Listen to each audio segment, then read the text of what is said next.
So for the next couple of videos, I am going to review one of my favorite Nintendo series starring one of my all-time favorite animated characters, Professor Layton. For those who aren't in the know, Professor Layton's a popular DS puzzle adventure title about the titular hero and his self-proclaimed apprentice, Luke, who solve mysteries in London and beyond in an old-fashioned Sherlock Holmes-flavored formula and some anachronism-stewed setting. The games have gotten a growing fan base, me included, and I felt this was a good way to explore the reasons why this has gotten into such writing stardom for Nintendo and gaming fans everywhere. The reviews will consist of the games that have been released stateside, including the film, and will go into a basic formula consisting of story, gameplay, characters, and afterwards I might even make a rank chart for what I personally found to be the best. Emphasis on the personal part. Starting off at the beginning.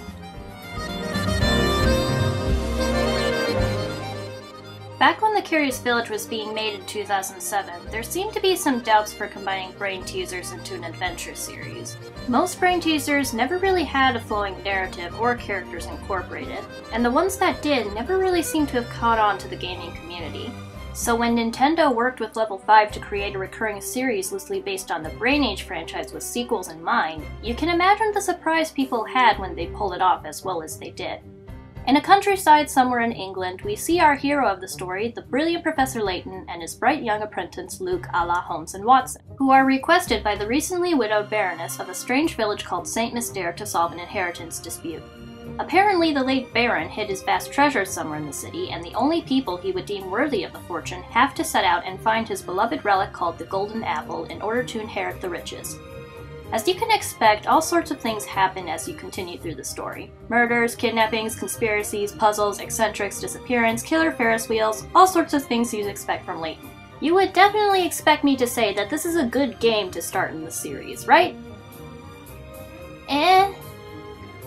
I'll get to what I mean by that later.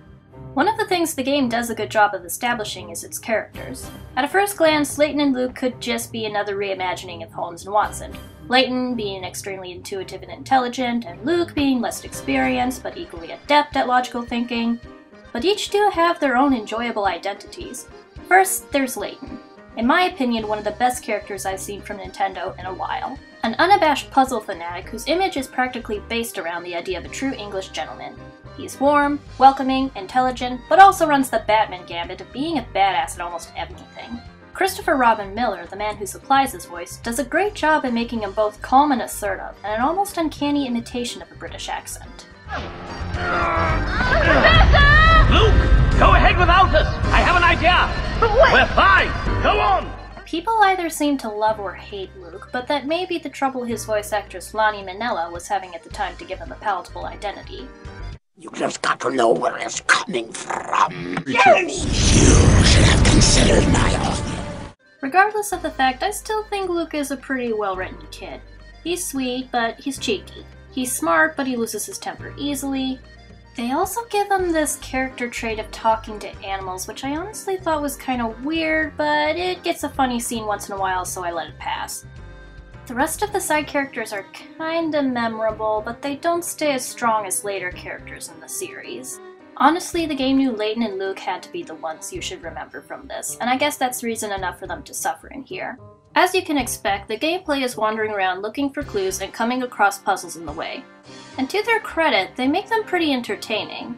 They're challenging, but also strangely addicting. They throw in all kinds of puzzles, such as logic, sliding, math, trick questions, and they tie into the story pretty well. Professor Layton is one of those games that could make you feel like a genius or an idiot, but either one it does, you keep going at it anyway. It's actually very impressive to have a game like this stimulate intelligence and make it so damn enjoyable. So what exactly did I mean by that earlier? Well, I should make a point that from here on out, the Layton games only get better and better. And honestly, it actually kinda hurts the Curious Village, to the point where I'm not sure it's a good place to start anymore. I actually had people playing the second or fifth game and become much more drawn in than people with the Curious Village had. As the series goes on, it only seems to highlight some of the faults the first one has. Like I said, nothing really seems to stand out for the side characters aside from their designs. The quality for the animation seems actually kinda blurry at this time, as well as a little choppy. But to be fair, they were probably still trying to find a good way to animate these people, because the Layton universe has some strange looking people. And when I think of the game, I think of a lot of browns, beiges, and dull reds, which isn't a bad color scheme, but all the parts of the village don't really stand out aside from the tower. But otherwise, I just remember a lot of alleyways and plain-looking rooms. And even the good stuff I mentioned before does evolve after this, and I dare say makes them kind of dull here. But honestly, I think it still holds up regardless. While the things I've mentioned before do get better, you can still see the elements that made them good enough for the creators to bring more out of. Layton and Luke are still good characters, the puzzles are still good puzzles, and the village, though kind of dull, is still pretty interesting regardless. I don't like it as much as I did when it came out, but it's still a pretty good game. The problems I've mentioned don't really ruin it, they just show how far it's come. I do think the other games are a good way to be introduced to the franchise, but if you do get into the series, I would suggest playing this one sooner or later. Not one of my favorites, but still one I'd recommend.